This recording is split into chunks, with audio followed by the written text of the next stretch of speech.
The Zilithian Empire had ruled space for 3,000 years. Their huge warships flew between the stars like metal gods, crushing anyone who dared to fight back. 47 different alien races had tried to stand against them. All 47 had failed. Their worlds now belonged to the Empire, and their people served as slaves or workers in the Imperial mines. Admiral Corvin Thale stood on the bridge of his flagship, a massive ship called the Dominion's Edge. The bridge was as big as a football field, with dozens of alien crew members working at control stations. Holographic displays showed star maps of the outer territories, where new worlds waited to be conquered. Thale was proud of his record. In 20 years of service, he had never lost a battle. The Admiral was reading reports from his patrol fleets when his communications officer spoke up. "Sir, we have a contact in Sector 7. Unknown vessel approaching our position." Thale looked at the main display screen. A small dot appeared on the star map, moving slowly toward his fleet. Size and classification? "Small, sir, maybe 200 meters long." "It appears to be alone," the Admiral laughed. 200 meters was tiny compared to his ships. His smallest destroyer was 800 meters long. His flagship was over 4 kilometers from nose to tail. Probably some merchant vessel that got lost. "Send a warning signal and tell them to turn around." Far away, on the bridge of the human ship New Horizon, Captain Ben Rodriguez was having a very different conversation. His ship was indeed small, but it carried the latest technology that Earth could build. 36 people called it home as they explored the far reaches of space, looking for new worlds and new forms of life. "Captain," said his sensor officer, a young woman named Lisa Murphy, "we're picking up multiple contacts ahead." "Big ones." Rodriguez moved to look at her screen. The display showed more than 50 ships arranged in a patrol formation. Each one was much larger than his own vessel. "Any idea who they are?" "Unknown, sir. The computer doesn't recognize their design patterns, but they're definitely military." Chief Engineer Jake Collins looked up from his workstation. "Sir, if they're military and we don't know who they are, maybe we should be careful. Those ships look like they could turn us into space dust without trying hard." Rodriguez nodded, but his eyes were bright with excitement. This was why he had joined the Exploration Service. This was why humanity had built ships like the New Horizon. They were explorers, and these unknown ships represented the greatest discovery in human history. "Have we made first contact with an alien civilization?" "Looks that way, Captain," said Communications Officer Amy Foster. "I'm receiving a transmission from them now. It's in a language I don't recognize, but the computer is trying to translate it." The translation came through a few seconds later. The message was simple and direct. "Unknown vessel, you are entering Zilithian space. Turn around immediately or be destroyed." Rodriguez smiled. "Well, that's not very friendly." "Amy, open a channel. Let's introduce ourselves properly." Amy worked at her controls for a moment. "Channel open, sir. This is Captain Ben Rodriguez of the human exploration vessel New Horizon. We come in peace and wish to establish friendly relations with your people. We mean no harm and carry no weapons of war." That last part wasn't exactly true. The New Horizon did carry weapons, but they were meant for self-defense against pirates and dangerous space creatures. Rodriguez hoped they wouldn't need them. On the Zilithian flagship, Admiral Thale listened to the human message with growing confusion. The aliens claimed to be peaceful explorers, but something didn't add up. Their small ship was approaching his fleet without any sign of fear. Either they were incredibly stupid, or they knew something he didn't. "Sir," said his tactical officer, "I'm reading some unusual energy signatures from that ship. Their shields are active, and they're using a power source I don't recognize." Thale frowned. Unknown technology was always dangerous. In the Empire's long history, they had learned that new technology usually meant new weapons. Bring the fleet to battle readiness. If they want to talk, they can do it from a safe distance. Back on the New Horizon, Jake Collins was watching his instruments with growing concern. Captain, they're powering up weapons. A lot of weapons. I'm reading energy signatures from all 53 ships. Rodriguez felt his stomach tighten. This wasn't going the way he had hoped. Amy, try sending them our standard diplomatic package. Include information about humanity, our peaceful intentions, and our desire for friendship between our peoples. Amy sent the data package, which contained pictures of Earth, examples of human art and music, and basic information about human culture and technology. It was the same package that Earth's diplomats had prepared for first contact situations. Admiral Thale received the human data and had his science officers analyze it quickly. What they found made him even more worried. These creatures came from a world that the Empire would classify as a death planet. Extreme weather, dangerous animals, unstable geology, and gravity that was 50% higher than the galactic standard. What kind of species could evolve on such a world? Sir, said his science officer, according to this data, these humans are descended from something called persistence hunters.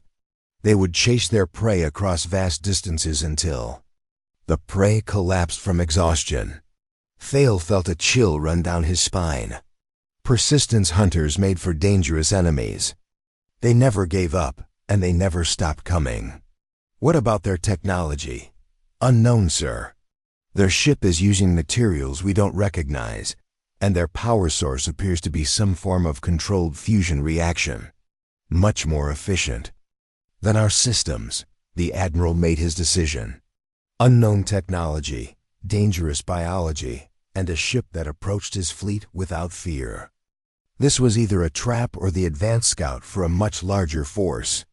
Either way, he couldn't let them escape to report his fleet's position. All ships, target the unknown vessel. Prepare to fire. On the New Horizon, alarms began ringing throughout the ship.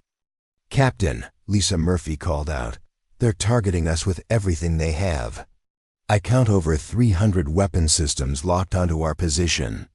Rodriguez looked around his small bridge. His crew was scared, but they were ready to do their duty. These people had signed up to explore the unknown, and sometimes the unknown turned out to be hostile. Jake, give me everything the engines have. Lisa, plot a course back toward human space. Amy, send an emergency message to Earth. Tell them we've made first contact, but it's gone bad. Amy's fingers flew over her controls. Message sent, sir. It'll take 6 months to reach Earth, but they'll know what happened here. The Zilithian fleet opened fire. Hundreds of energy beams reached across space toward the small human ship. Any normal vessel would have been destroyed instantly. But the New Horizon wasn't a normal vessel. Her shields absorbed the energy weapons like they were flashlights. Her hull was made from materials that had been tested in the heart of stars. Her crew had trained for situations exactly like this one. Return fire, Rodriguez ordered. Let's show them what human engineering can do.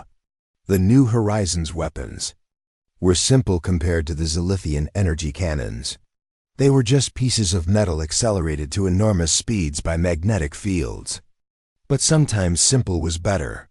The tungsten rods punched through Zilithian armor like it was paper. 3 enemy ships exploded in the first salvo. Admiral Thale watched in shock as his ships were destroyed by primitive kinetic weapons. How is that possible? Their weapons are just metal projectiles. Metal projectiles moving at 12% of light speed, sir, his tactical officer replied. At those velocities, it doesn't matter what they're made of. The battle continued for 10 minutes. The New Horizon dodged and weaved between the enemy ships, using her superior speed and maneuverability to avoid the worst of their fire. Her crew worked like a machine, each person doing their job with calm efficiency, but they were still just one ship against 53. Eventually, the odds would catch up with them. Captain, Jake Collins called out, we're taking too much damage. I can't keep the shields up much longer. Rodriguez made the hardest decision of his life. Amy, send one more message. Tell Earth that if that was their scout fleet, they better send everything we have. Lisa, get us out of here.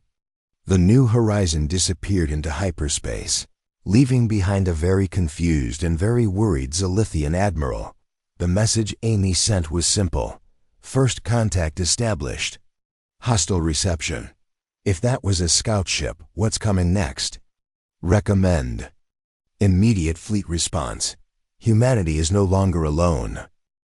The emergency meeting of the Zilithian High Command took place in the heart of the Empire's capital world. The massive chamber could hold 5,000 beings, but today only the most important military leaders were present. Admiral Corvin Thale stood at the center of the room, still shaken by his encounter with the human ship. Supreme Commander Zeth Mulner sat on the raised platform that dominated the chamber. He was old, even by Zilithian standards, and had led the Empire's military for over 2 centuries. His 4 eyes focused on Thale with an intensity that made the Admiral uncomfortable. Explain to me, Mulner said in a voice that carried clearly through the chamber, how a single small ship managed to destroy 3 of our destroyers and escape from your entire fleet. Thale activated the holographic display that showed the battle. Recordings. The other commanders watched in silence as the human ship dodged through space, firing its primitive weapons with deadly accuracy. When the recording ended, the chamber remained quiet. Their weapons are kinetic accelerators. Thal explained. Simple metal projectiles but moving at incredible speeds.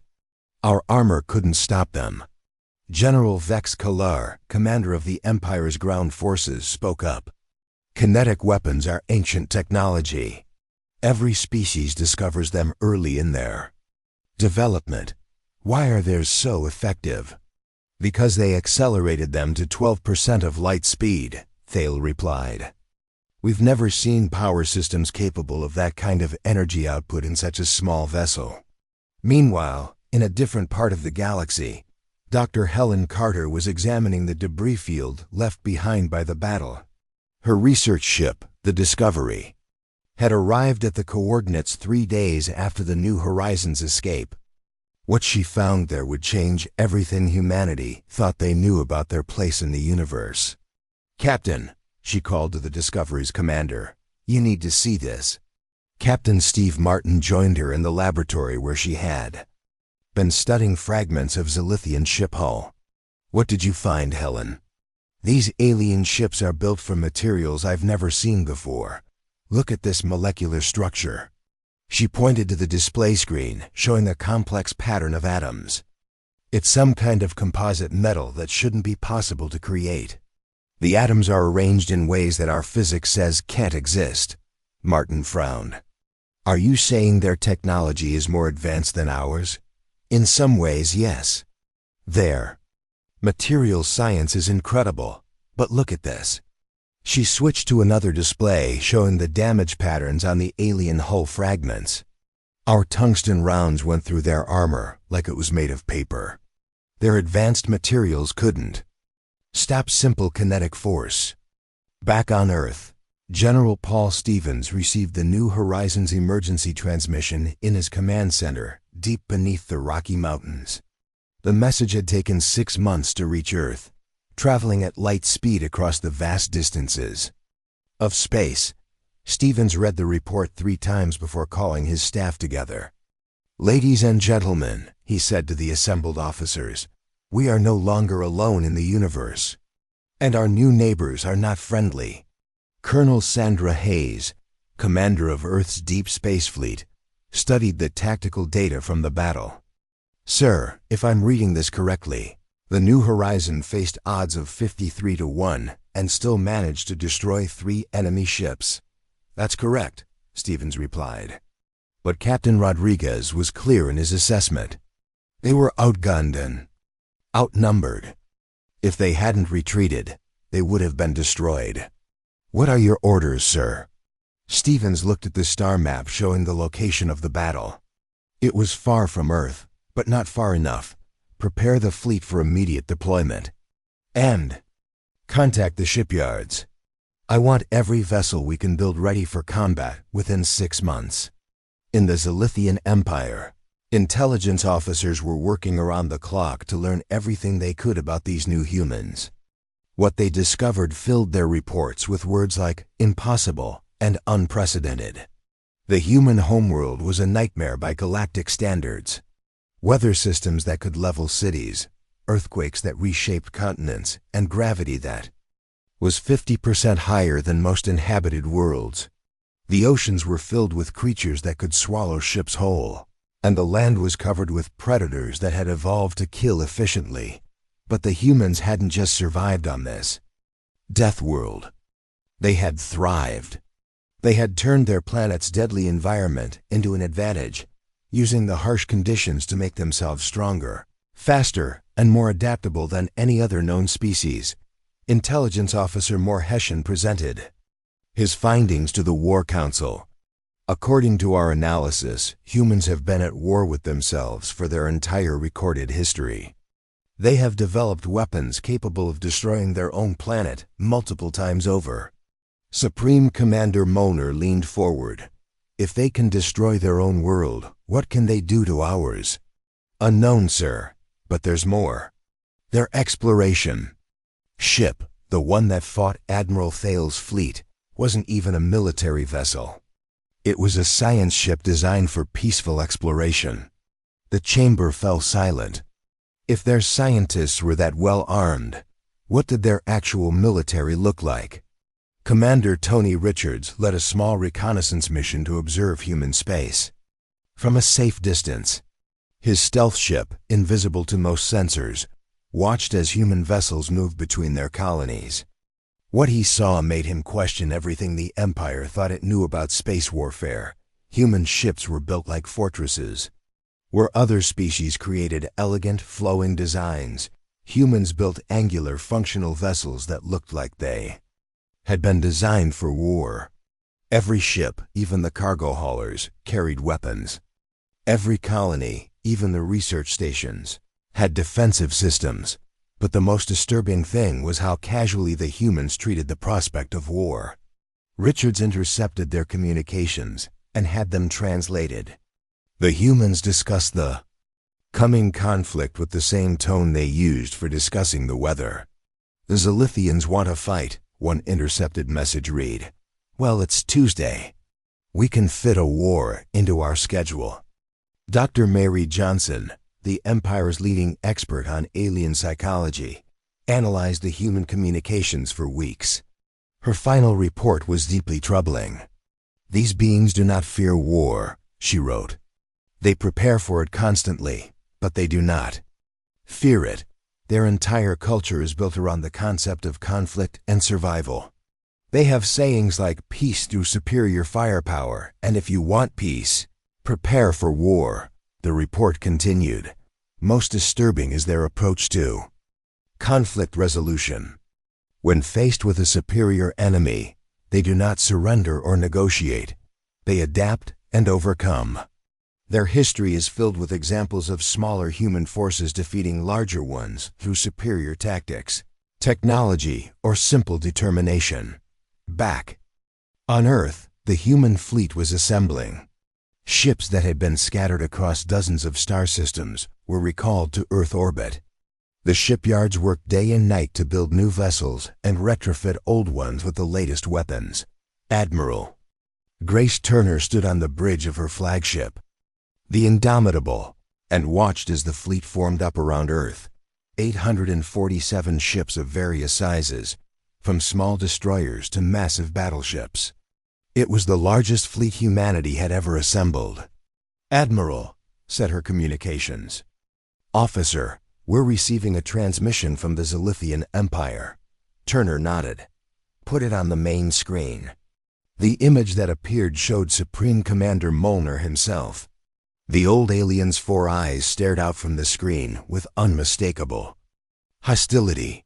Humans, Molnar said, you have violated our space and attacked our ships. We demand that you surrender the crew of the vessel you call New Horizon for interrogation. You will also submit to Imperial authority and accept our rule over your species." Turner looked at the alien commander for a long moment before responding. "I have a message for you and your empire," she said calmly. "Come and take them." The transmission ended and Turner turned to her staff. "All ships are to proceed to the coordinates provided by the New Horizon. We're going to show these Zilithians what happens when you threaten humanity." As the human fleet prepared to jump to hyperspace, a final intelligence report reached Zilithian High Command. The report contained information that made the Empire's leaders realize they had made a terrible mistake. The humans weren't sending their entire military to fight the Empire. They were sending what they called a light response force. The bulk of humanity's fleet was staying behind to defend their homeworld and colonies. If 800 ships was a light response, what would a full military deployment look like? Supreme Commander Molnar stared at the report for a long time before giving his orders.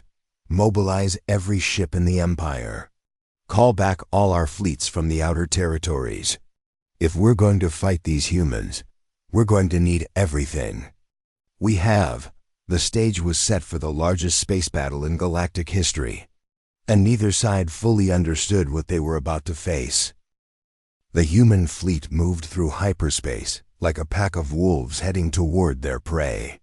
Admiral Grace Turner stood on the bridge of the Indomitable, watching the countdown timer that showed when they would arrive at the battle coordinates. In 6 hours, humanity would face its first major test against an alien empire. Captain Kevin Walsh commanded the battleship Defiant, one of the largest ships in the human fleet. He was reading the final intelligence reports when his first officer approached him with a concerned expression. "Sir, the Zilithians have assembled over 12,000 ships at the rendezvous point." "We're outnumbered 14 to 1, Walsh smiled. "Good. That means we won't have to hunt around looking for them. They've done us the favor of gathering in one place." His first officer stared at him. "Sir, doesn't the size of their fleet worry you?" "Not particularly," Walsh replied. "Big fleets move slowly and have trouble coordinating their attacks. Besides, quantity isn't everything in space combat. Quality matters more." In Zilithian space, Supreme Commander Molnar was making final preparations for the battle. His fleet was the largest military force ever assembled in galactic history. Ships from every corner of the Empire had been called to this single location. Surely no force in the galaxy could stand against such numbers. Admiral Corvin Thale, despite his previous defeat, had been given command of the first attack wave. He studied the tactical displays showing his fleet's positions and felt confident. This time he would not be facing a single small ship. This time he had overwhelming numerical superiority. "Sir," his tactical officer reported, "we're detecting hyperspace signatures. The humans are arriving." The human fleet dropped out of hyperspace in perfect formation. 847 ships arranged in battle groups, each group designed to support the others. To the Zilithians watching on their sensors, the human fleet looked surprisingly small, but there was something about the way the human ships moved that made experienced Zilithian officers uncomfortable. The vessels maintained perfect spacing and coordination, like they were all controlled by a single mind. Their formations were tight and efficient, with no wasted movement or energy. Commander Tony Richards, now serving as a fleet observer, watched the human arrival from his stealth ship. He had spent months studying human tactics and technology, but seeing their full fleet in action was still impressive. Each ship seemed to know exactly where it was supposed to be and what it was supposed to do. Back on Earth, Dr. Helen Carter was analyzing the latest intelligence about Zilithian ship designs. Her research team had been working non-stop to find weaknesses in alien technology. What they discovered gave the human fleet a crucial advantage. "The Zilithians build their ships for show as much as function," she explained to General Stevens. Over a secure communication link, Their hulls are elegant and flowing, but they have structural weak points where the curves meet. A precisely placed kinetic round could cause catastrophic failure.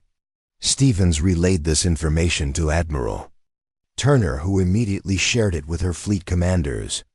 Every human ship updated its targeting computers with the new data.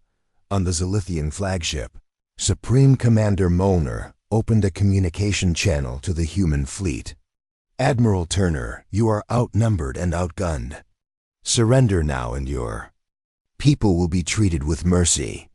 Turner's response was broadcast on all frequencies, so every ship in both fleets could hear it. "Commander Molnar, I appreciate the offer, but we didn't come all this way just to surrender.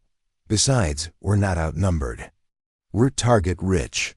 The Zilithian officers listening to the transmission were confused by the human admiral's confidence. How could she claim not to be outnumbered when facing 12,000 ships with less than 900?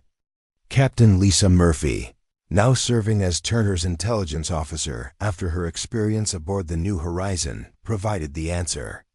"Ma'am, I'm reading massive energy buildups across the Zilithian fleet. They're preparing to fire everything they have at once." Turner nodded. "All ships, implement Protocol 7. Let's show them why human ships are built the way they are." Protocol 7 was humanity's answer to overwhelming firepower. Instead of trying to avoid the incoming attack, the human ships moved closer together and activated their defensive systems. Energy shields overlapped and reinforced each other, creating protective barriers that were stronger than the sum of their parts. The Zilithian attack began with a light show that could be seen from neighboring star systems. 12,000 ships fired their energy weapons simultaneously, creating a wave of destruction that should have vaporized the human fleet instantly. But the human ships didn't vaporize. Their overlapping shields absorbed the energy and redirected it safely into space. The attack that should have ended the battle in seconds instead made the human fleet glow like a small star. Admiral Thale watched in disbelief as his fleet's opening attack failed completely. How are they still alive? That was enough firepower to crack a moon. His science officer was frantically analyzing the human defensive systems. "Sir, they're using some kind of networked shield technology. Each ship's defenses are connected to every other ship's defenses. It's like they've created one giant shield covering their entire fleet." The human counterattack was swift and devastating. Instead of the massive energy barrage the Zilithians had used, the humans fired precisely targeted kinetic rounds. Each shot was aimed at the structural weak points Dr. Carter's team had identified. Captain Walsh watched with satisfaction as his ship's main gun sent a tungsten rod toward a Zilithian heavy cruiser. The projectile, moving at 15% of light speed, struck the alien ship exactly where the hull's curved sections met. The impact caused a chain reaction that tore the entire vessel apart. All across the battle zone, similar scenes played out. Human ships fired single, precisely aimed shots that destroyed or crippled Zilithian vessels with devastating efficiency. Where the aliens had tried to overwhelm their enemies with raw firepower, the humans used surgical precision. Colonel Sandra Hayes led a squadron of human destroyers in a flanking maneuver that caught the Zilithian fleet by surprise. Her ships moved faster than the aliens thought possible, using their superior engines and navigation systems to attack from unexpected angles. "This is Destroyer Group 7, she reported to Admiral Turner. "We've broken through their left flank and are engaging their command ships." The Zilithian fleet, designed for overwhelming frontal attacks, wasn't prepared for the complex three-dimensional battle the humans were fighting. Their ships, built for straightforward combat, couldn't match the human vessel's speed and maneuverability. Commander Eric Davis piloted his fighter squadron through the gaps in the Zilithian formation, targeting their communication arrays and sensor systems.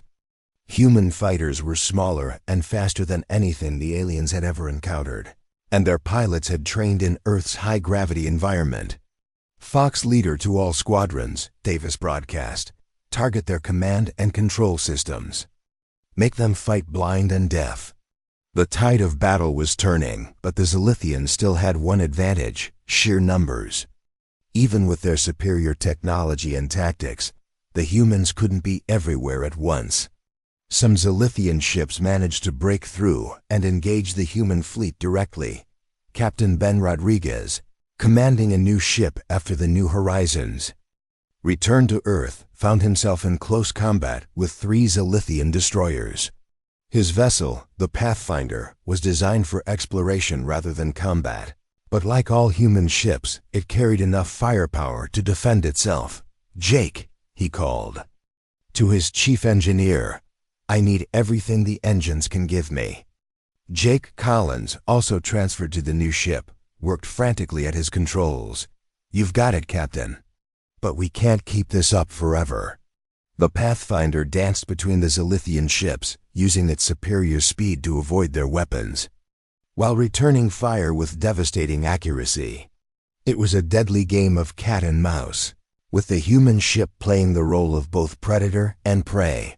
Across the battle zone, individual human ships were proving that their training and technology could overcome numerical disadvantages. But the fighting was fierce, and not every engagement ended in human victory. Admiral Turner watched the tactical display and made a difficult decision. "All ships, prepare for final assault. We're going to end this battle now." The human fleet regrouped and formed a single massive formation, with the largest ships at the center and the smaller ones protecting the flanks. It was a formation designed for one purpose: to punch through the enemy fleet and reach their command ships. "All ships," Turner broadcast, "remember why we're here. The Zilithians threatened our people and demanded our surrender. Today we show them what happens when you threaten humanity." The final phase of the battle was about to begin, and both sides knew that the outcome would determine the future of the galaxy. The Battle of Kepler's Gate would be remembered as the day the galaxy learned what humans were truly capable of. Admiral Grace Turner stood on the bridge of the Indomitable, watching as her fleet prepared for the final assault. The first 2 hours of fighting had shown that human technology could match Zilithian numbers, but now it was time to prove that human determination could win wars. "All ships report ready, Admiral," her communications officer announced.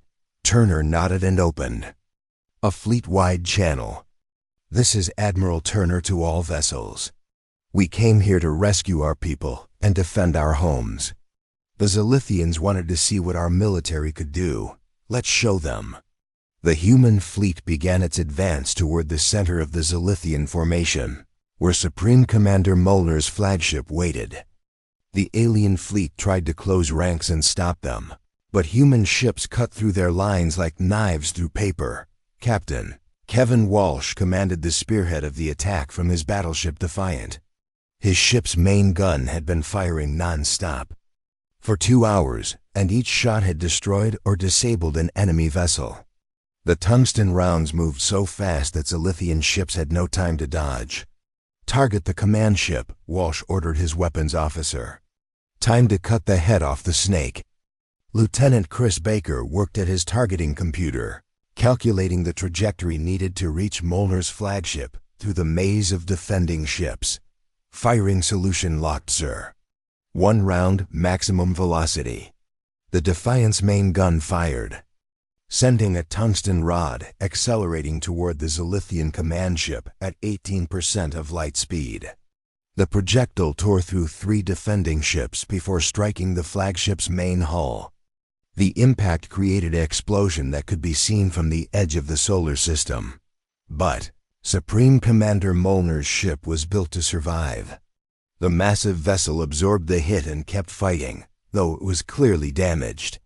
The old commander refused to retreat, even as his ship burned around him. Commander Eric Davis led his fighter squadrons into the heart of the Zilithian fleet, where the largest ships waited. Human fighters were incredibly fast and maneuverable, but flying between the giant alien vessels was like racing through a forest of moving trees that were shooting at you. "Stay close to the big ships," Davis told his pilots. "They can't fire their main guns at us without hitting each other." The fighter attack was devastating. Human pilots, trained in Earth's high gravity, could handle acceleration forces that would kill most other species.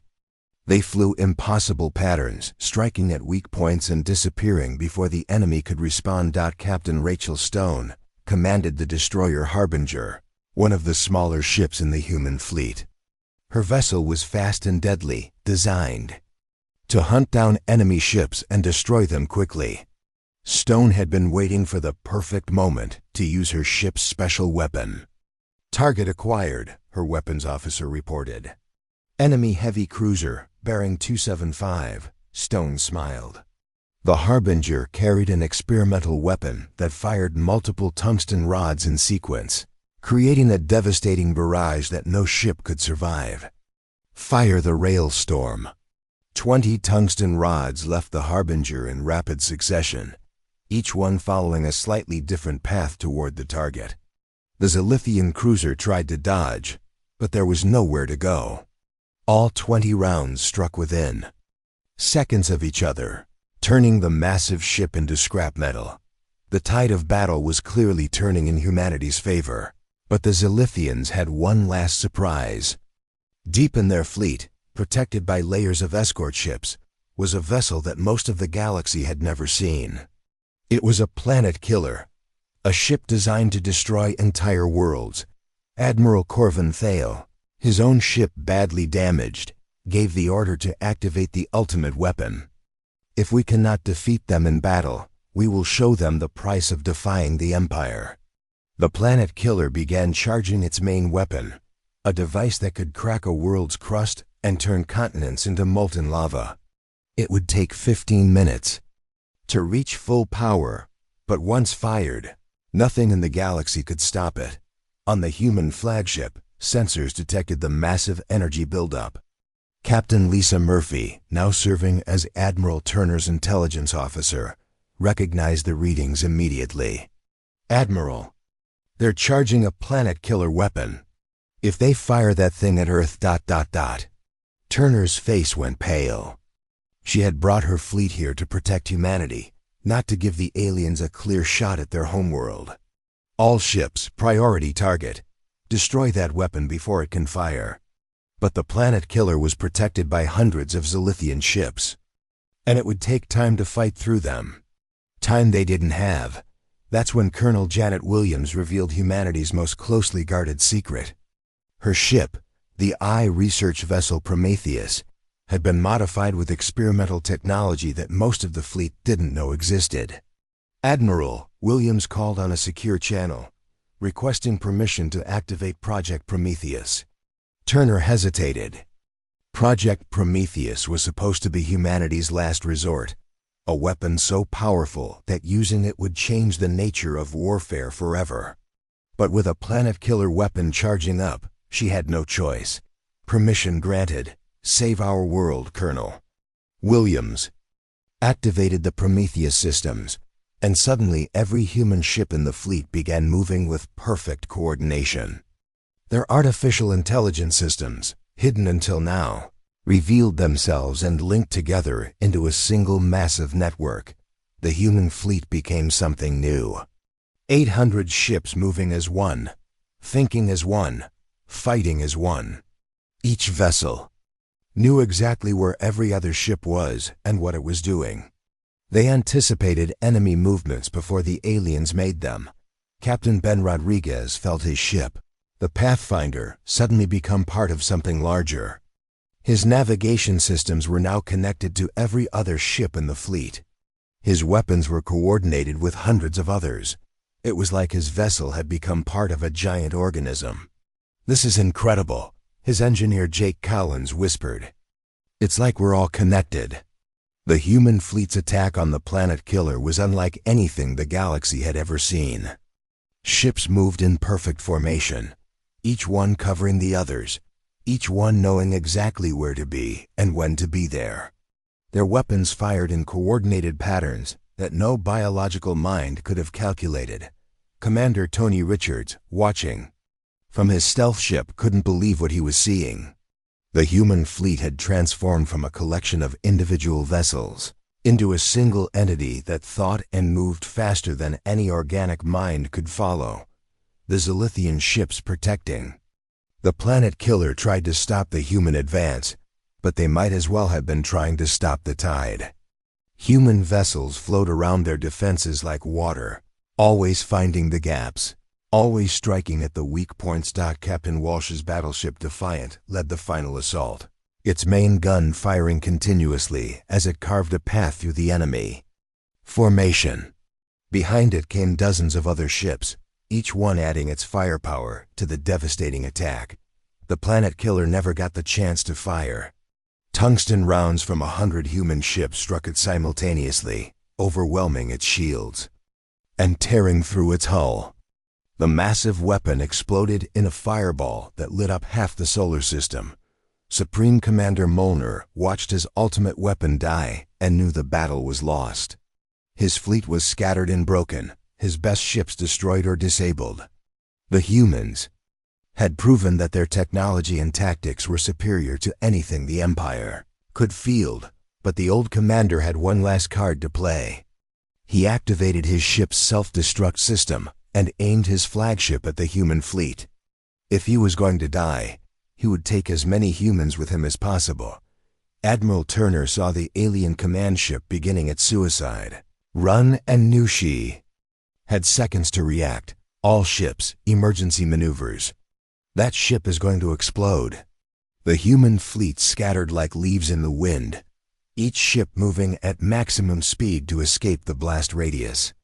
The Indomitable's engines screamed as Turner pushed them beyond their safety limits.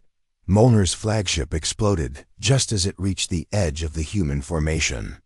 The blast was enormous, bright enough to be seen from neighboring star systems. But when the light faded, the human fleet was still there, battered but intact. The Battle of Kepler's Gate was over. The mighty Zilithian Empire, conqueror of 47 species, had been defeated by a force less than 1/10 its size. The galaxy would never be the same.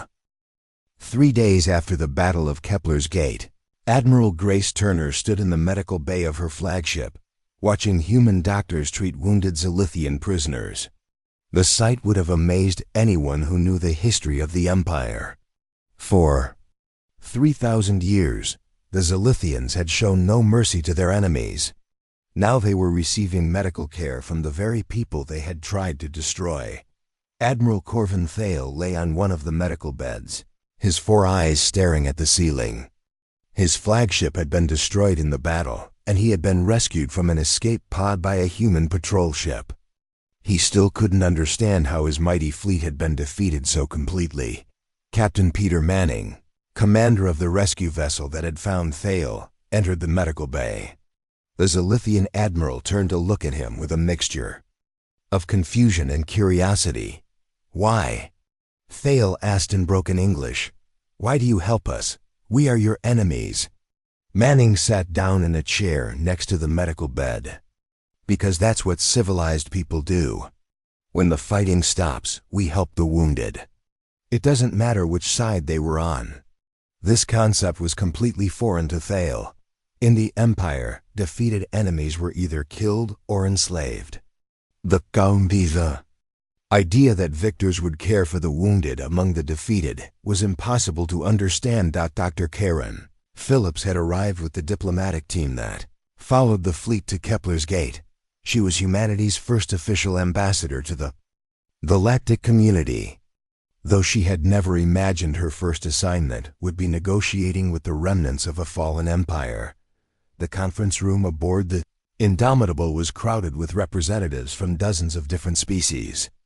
Word of the Empire's defeat had spread quickly through the galaxy, and former subject races were sending delegations to meet with the humans who had accomplished the impossible. Ambassador Vel Corin of the Antaran people was the first to speak. His species had been enslaved by the Zilithians for over 800 years. "Admiral Turner, my people offer our eternal gratitude for freeing us from imperial rule. How may we serve humanity in return?" Turner looked uncomfortable with the idea of being thanked for starting a war. We didn't fight the Empire to gain servants or subjects. We fought because they threatened our people and demanded our surrender. Then, what do you want from us? Asked Representative Mira Stellan of the Vorthan Confederation. Every species that has ever gained galactic power has demanded tribute and obedience from those they defeat. Dr. Phillips stepped forward to answer. Humanity wants something different. We want trade, friendship, and the freedom to explore the galaxy in peace. We don't want to rule anyone. The alien representatives looked at each other in confusion.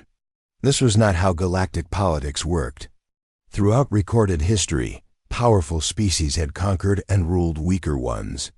The idea of a dominant species that didn't want to dominate was revolutionary. General Paul Stevens arrived from Earth 2 weeks after the battle, bringing with him the official policies that would shape humanity's role in the galaxy. He met with Turner and Phillips in the Admiral's ready room to discuss the future. The President has authorized me to establish what we're calling the Terran Accords, Stevens explained. Any species that wants peaceful relations with humanity will be welcome. Any species that threatens human colonies or ships will face our military response. What about the Zilithian Empire? Turner asked. Most of their fleet is destroyed, but they still control hundreds of worlds. The Empire as we knew it is finished, Stevens replied. But the Zilithian people themselves aren't our enemies. We'll offer them the same deal we're offering everyone else: peaceful coexistence and mutual respect. Back on the Zilithian homeworld, the news of the fleet's destruction had caused panic in the government. Supreme Commander Mulder was dead. Admiral Thale was a prisoner, and most of their military was floating in space as debris. For the first time in 3 millennia, the Empire faced the possibility of its own extinction. Regent Kes Villani, the Empire's civilian leader, called an emergency session of the ruling council. The massive chamber where they met had once been filled with the confident voices of rulers who believed their power was eternal. Now it echoed with fear and uncertainty. The humans have sent us a message, Villani announced to the assembled counselors. They are offering peace terms. The terms were unlike anything in the Empire's experience. Instead of demanding surrender and tribute, the humans were offering a choice. The Zilithian government could continue to exist, but only if they agreed to give up their policy of conquest and enslavement. Former subject species would be free to choose their own governments. The Empire's military would be limited to defensive forces only. In return, humanity offered something unprecedented: protection. Any species that signed the Terran Accords would be defended against aggression by the human fleet. It was a revolutionary concept that turned traditional galactic politics upside down. Captain Lisa Murphy was assigned to lead the first human exploration mission into the former Imperial territories. Her new ship, the Discovery II, was designed for long-range exploration with a full scientific crew. After spending months preparing for war, she was excited to return to humanity's original mission of peaceful exploration. Captain, her science officer called out as they approached the Rigel system, we're receiving a transmission from the third planet. It's not in any language our computers recognize. Murphy smiled. This was what she had signed up for when she joined the exploration service, put it on the main screen. The alien face that appeared was unlike any species they had encountered before. It had features that seemed almost plant-like, with green skin and what looked like leaves growing from its head. When it spoke, the computer's translation system worked slowly to convert its words into English. Greetings, travelers from beyond the stars. We have been watching the recent changes in our galaxy with great interest. We are the Sylvani, and we have a message for the humans who defeated the Empire. Murphy felt her heart rate increase. Another new species, another first contact situation. This is Captain Lisa Murphy of the human vessel Discovery II. We are pleased to meet you and wish to establish peaceful relations. The plant-like alien's expression seemed to shift into what might have been a smile. "We have been waiting for someone like you to arrive, Captain Murphy. For many years, we have remained hidden while the Empire ruled through fear and conquest. Now that a species of explorers and peacemakers has taken their place, perhaps it is time for us to reveal ourselves." The implications of this message sent shockwaves through the human fleet. How many other species had been hiding from the Empire? How many civilizations had remained secret, waiting for someone they could trust? Commander Jake Collins, now serving as chief engineer on the Discovery II, was working on upgrading their long-range sensors when he detected something impossible. His instruments were showing energy signatures from a region of space that all previous surveys had marked as empty. "Captain," he called Murphy to the engineering section, "you need to see this. There's something out there that shouldn't exist." Murphy looked at his sensor readings and felt a chill run down her spine. The energy signatures were massive, indicating the presence of structures that dwarfed anything humanity had ever built. Whatever was out there had been hidden so well that even the Empire's advanced sensors had never detected it. "Plot a course for those coordinates," Murphy ordered.